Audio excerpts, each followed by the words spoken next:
Hi everyone. If you like the way I teach and want me to be your teacher, the link to my engineering fundamental school is in the description below. Enjoy the video. In the last two videos, we looked at the sum of the forces is equal to zero, which is Newton's second law with the static equilibrium assumption. We discussed two topics so far. We went over the units and we went over the idea of adding vectors. Particularly, we went over the idea of the parallelogram rule of vector addition. We went over this in two different cases. In the first case was the case of non-orthogonal axes or non-perpendicular axes. And we saw that some of the tools we can use there was the sine rule and the cosine rule.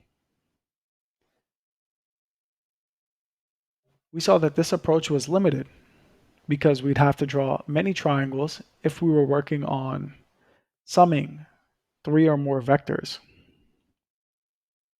So we also explored the idea of orthogonal axes, like the Cartesian coordinate system. And this was really good for summing many vectors. We brought into the discussion the idea of the dot product, and we got to use sine and cosine, which made the problem much more simple. The final review topic we're going to work on in this video is different ways we can use to describe a vector. Essentially, a vector is something with magnitude and direction. The first way we can use to describe a vector is known as the Cartesian form. One example of a vector described in Cartesian form could be the vector 3i plus 4j. And let's say this describes our force F. Let's draw a diagram to explain what this means exactly. We'll lay out our Cartesian coordinate system and our two unit vectors. The unit vector along x is I, and the unit vector along y is j. 3 in the I essentially means that we're going to take 3 copies of I hat. We take these 3 copies and use the parallelogram rule of vector addition, where we essentially do tail to tip addition. We take this copy and place it at the origin. We have 3 i's and 4 j's. So again, we're going to take these 4 j's and place it at the tip where the 3i section concludes. And the resultant from the origin to the tip of the final vector is the vector 3i plus 4j. It's a resultant r, and r has a magnitude which is equal to the square root of 3 squared plus 4 squared by the Pythagorean theorem. Its magnitude is 5. We can also look at this angle theta, where theta can be found by the inverse tangent of 4/3, which is equal to 53.13 degrees.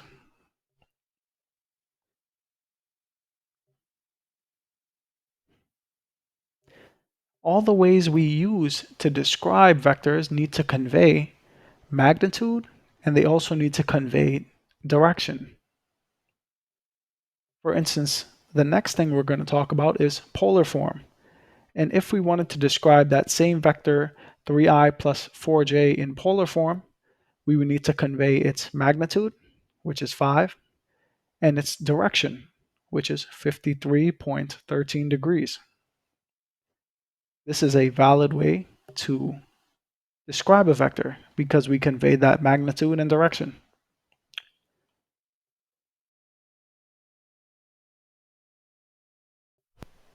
The last form is essentially Cartesian form, where we split the magnitude and direction using a unit vector, which we call lambda hat. where this hat denotes a unit length. So we only convey direction information with this unit vector.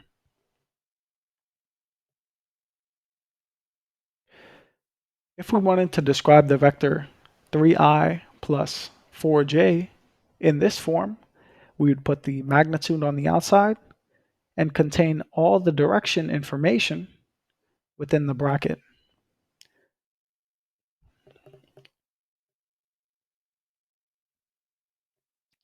If we distribute the 5,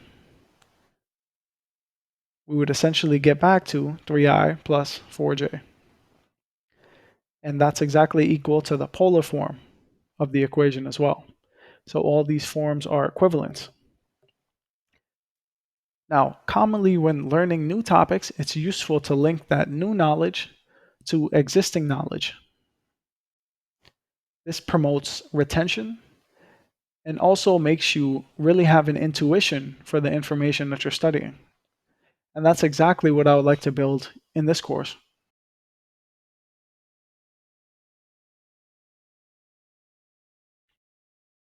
The unit circle should be a familiar topic.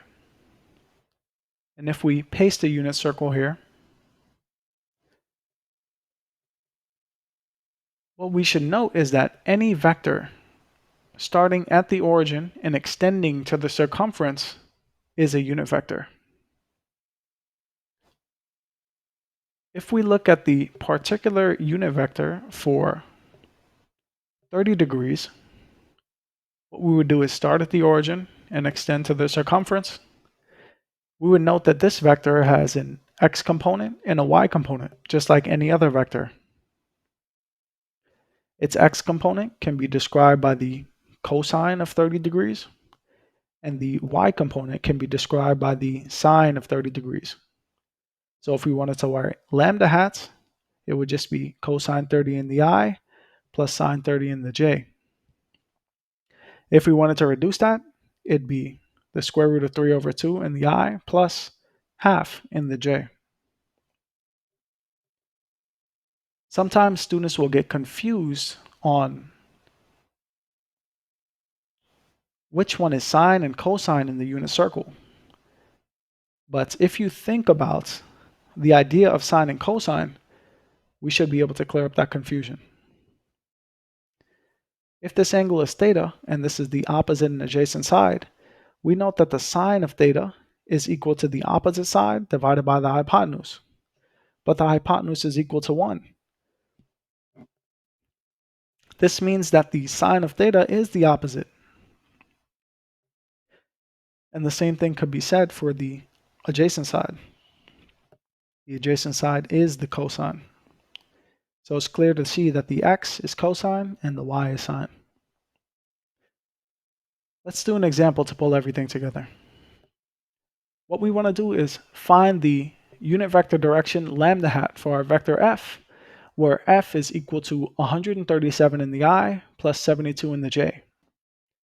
If we think about what exactly the force is, the force can be achieved if we know lambda hat and scale it up by that vector's length. That's what this equation here is basically putting into mathematical form. If we wanted to isolate lambda hat, all we would have to do is take our vector and divide off by its magnitude. The top portion has both magnitude and direction information, while the bottom portion only has magnitude information. The magnitudes cross out and we're left with just the direction. Note this concise way to write vectors, which is sometimes used. We divide off by the vector's length, and we finally get that lambda hat is equal to 0.885 in the I plus 0.465 in the j.